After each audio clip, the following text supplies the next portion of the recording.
I feel like I'm Bruce Wayne, and I'm going through some changes. Slowly, I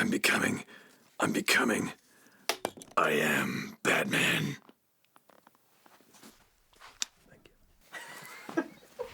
After I made the Lego movie, it seemed clear to everyone that the world needed more of me. Sounds like a cool guy. We wanted to make a movie that felt like 11-year-old Michael Bay and 11-year-old Henry Selick got together to make the craziest, most artistic-looking action movie ever. Such a great feeling to be able to go out there and build a world.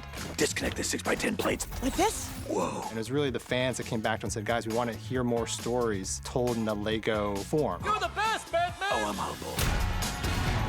I got this. Hot diggity dog! Iron Man sucks. The Lego movie is not told by one person. It's really told through a village. We took a big risk and people went for it. So the burden on everybody is to make something that takes even bigger risks and uses the idea of a sequel as an opportunity to do things you wouldn't have been able to do in a first movie. You want to get nuts? Come on. It's very fun to take an iconic character like Batman and kind of play with the rules. There's so many versions of him, but nobody's approached it from a comedic standpoint. I'm way too buff. You also have beautiful abs, sir. That's my cross to bear. Chris McKay was perfect choice for this because he gets the sense of design that we're going for in the movies. He gets the tone. I've got good tone. And most importantly, he gets the sense of humor. Butler with 2 T's. He's a huge fan of Batman and comics in general, so he knows it inside and out. You know, what's great about Batman is that he's the richest guy, he's the most good-looking, he's super buff, he's got all these toys that he plays with, and yet somehow he's the darkest, most brooding superhero in the world. We wanted to kind of take that and try to have a movie that sort of explores, what is this guy's problem? Can this guy actually be a superhero and maybe even learn to be happy?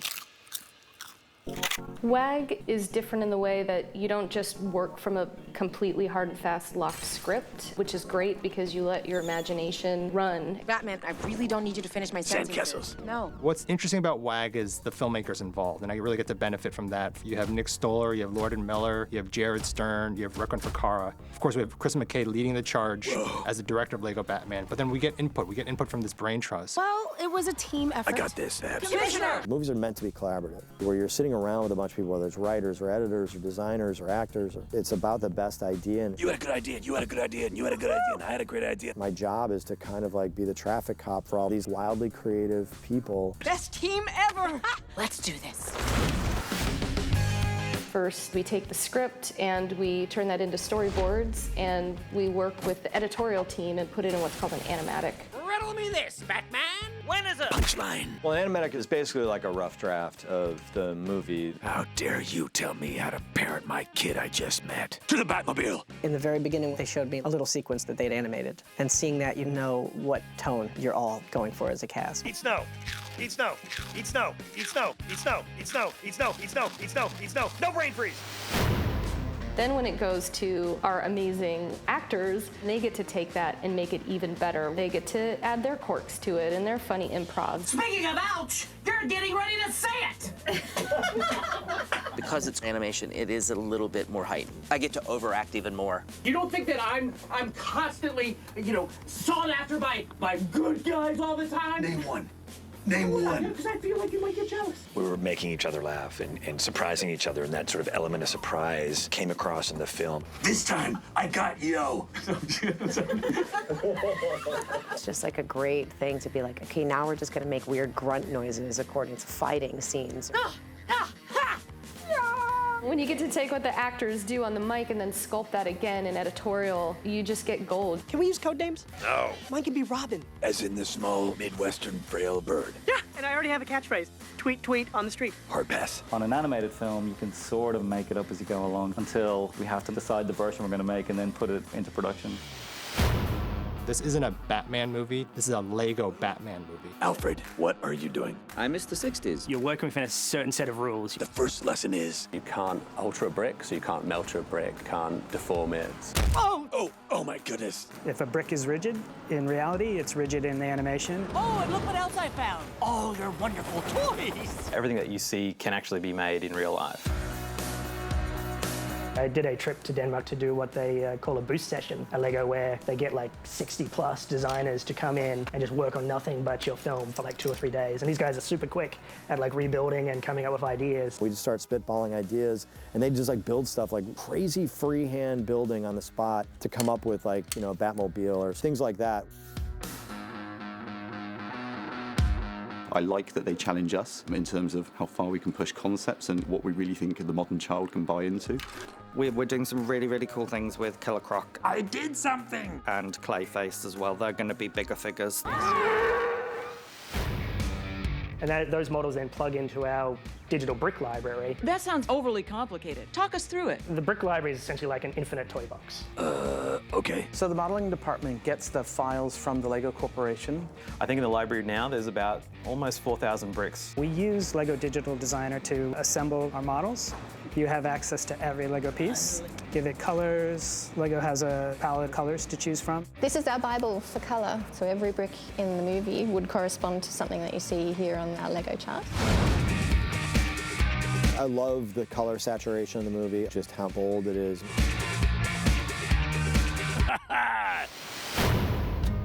We take the CG models that come from the modelling department. We add in all the details to make them seem more like real bricks, otherwise they really would look CG on screen. Hey, orphans, look who's here!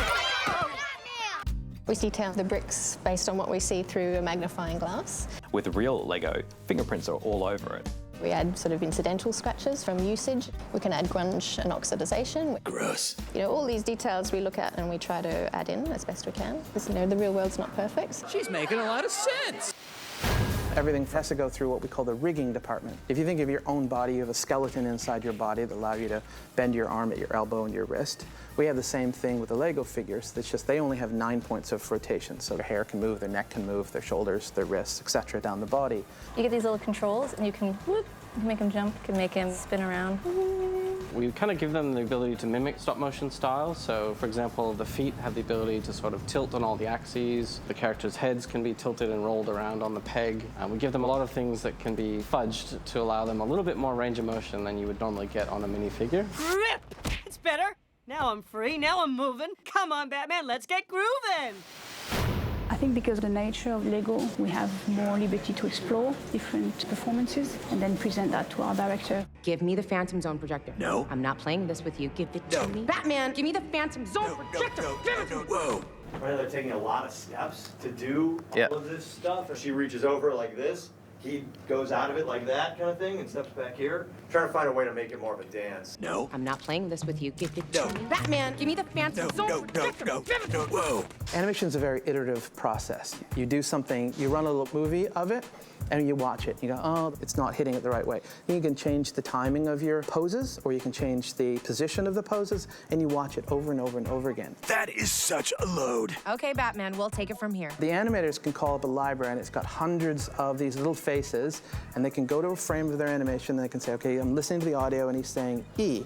So then I can go to there and go, at that frame, 71, I want the E shape, and I click on the E shape, and it goes E, and it puts the little E shape on there. Amazing! We show a shot 3 times to McKay. We show it for initial blocking. The character is really just showing you where he's going to be through the scene. That'd be swell. Here we go, party face, boom. Then we add it in the facial, and we show for a work in progress. Here we go, party face. And then we show one more time for what we call final notes. Here we go, party face. The animators will do that, and then we move it along to the next department.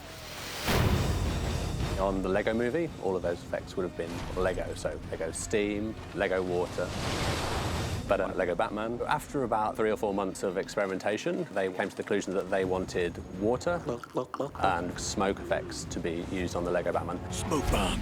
It's kind of winter time. There's a winter gala, and you'll see the effects team has put little snow coming down. You'll see the streets are wet. But we also made the deliberate choice when it comes to fire to keep them Lego bricks. How do you feel about lava? Yes, lava. Done.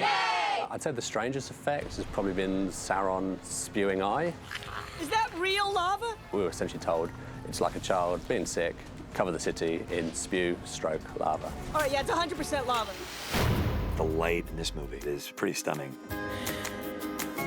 We tried to light it in a way that looks photoreal. You did it! Yeah, of course I did. Started off with shooting a lot of photographic reference, building little Lego sets and then taking them out in the sun and photographing them. The day I did that, people were very bemused to see grown-up men playing with Lego blocks in the sun. No, that's just weird. One of the first large-scale sets we worked on was the Batcave. It's the Batcave! We needed a lot of lights because of the sequence where the Batcave powers up as Batman arrives home and walks on a conveyor belt through the Batcave, and bits of equipment come to life and everything's waking up. So we ended up with 15,176 lights in the Batcave, I think it was. It was like the world wasn't all darkness anymore. It's basically like having a real-life camera inside of the computer. Hello, secret camera. It's our job to figure out where those characters are in that space and where is your camera relative to them. Do you see what I'm saying? The matte painting department makes large paintings for filling in the background in layman's terms. Whoa! Well, look at this place. Am I being too loud? We wanted some of the sound effects would just feel like they were being made by a child playing with the stuff. Bang, bang, bang. Flip, scary noise. Like, instead of gunshots, they would go pew, pew, pew, pew, pew, pew, pew. Pew, pew, pew. Okay, okay.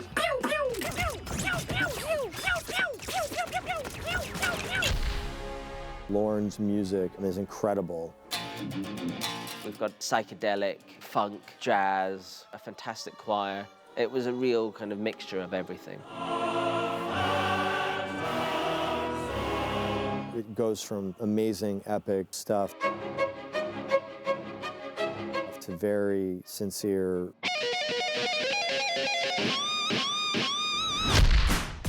Well, we've taken advantage of a lot of the modern trends in terms of hardware. We have a truckload of RAM that we throw at a lot of our shots. Behind us you see two containerized data centers. They're essentially shipping containers that are packed full of storage and compute capacity that's required to meet the demands of our productions. Without this up and running 24/7, we wouldn't get the film done. I like to think that we provide the canvas on which these guys create these beautiful images. Yeah, mission accomplished. Who's laying down those funky beats? Animal Logic is a perfect partner for us because they understand that to make something great, you have to try something different. Half the police force are fish! Sergeant Jackson, stop flopping around! We've got a lot of serious Batmen out there in the world, so it's nice to have one that we can have a laugh with and have fun with and still tap into all of the crazy rogues gallery. Crazy Quilt, Eraser, Polka Dot Man, Mime, Tarantula. We went to the Wikipedia page of Batman villains and started from the bottom of the list. Kite Man, Cat Man, Zebra Man, and the Condiment King. I really enjoy animating the Joker because villains are so much more fun. I'm rubbing my butt all over your stuff. We're gonna have to rename this the Buttmobile. Jealousy is the enemy of freedom. That's Sartre, or Sartre, or Sartre. Sartre. Sartre. I'm not Canadian. Who wants a shot from the merch guy? Great. Kaboom! Got the utility belt right there. I love this. Got this kind of sideways smile. I love my life. Purple's my favorite color, so Nice! I'm pretty stoked right now. If you call me Batgirl, can I call you Batboy? Reggae Man? Oh, feels like I was poured into this. What do you think of the glasses? They're glasses, I think. I think they're oversized, but they're what he needs, I guess. Yeah, yeah. He's comfortable with who he is. Computer, overcompensate. He's comfortable in his own latex skin. What's the vigilante policy on cookies? Unlimited. What is that? It's a shark spray. Can you get the bat shark repellent? It says no sharks. It's completely useless. Whoa, thanks, Batman. Oh man, she looks so good! We are just one big, happy fraternity of people who did an awesome job together. High five! Going from a 6-page treatment, no script, to finished movie in 2.5 years is an incredible feat, and it can only be done with an incredible crew. What a crew, huh? You mix all of those different influences and all those different ideas together, and you create what I call a Batman smoothie. Gandhi said that. Are we sure Gandhi said that? I'm paraphrasing. I feel safe working with Chris, that he has the version of the movie in his head that he knows he wants to make, and we can just help him make it the best way possible.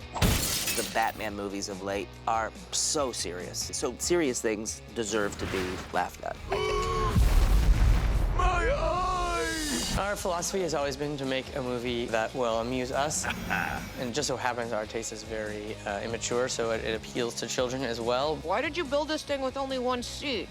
because last I checked, I only had one butt. It's really fun. It just feels really, really fresh. And you have to remember, of course, you're bringing it to a whole new audience. My name's Richard Grayson, but all the kids at the orphanage call me Dick. Well, children can be cruel. And I think it's really funny, and I think that the joke rate is really high, and it's a good comedy. You've been watching way too many Lifetime movies and drinking Chardonnay. It's Pinot Grigio. Whatever it is. There's nothing wrong with sincerity or earnestness. You know, you can do something completely absurd and yet at the same time earn, you know, sincere emotional connection with the audience.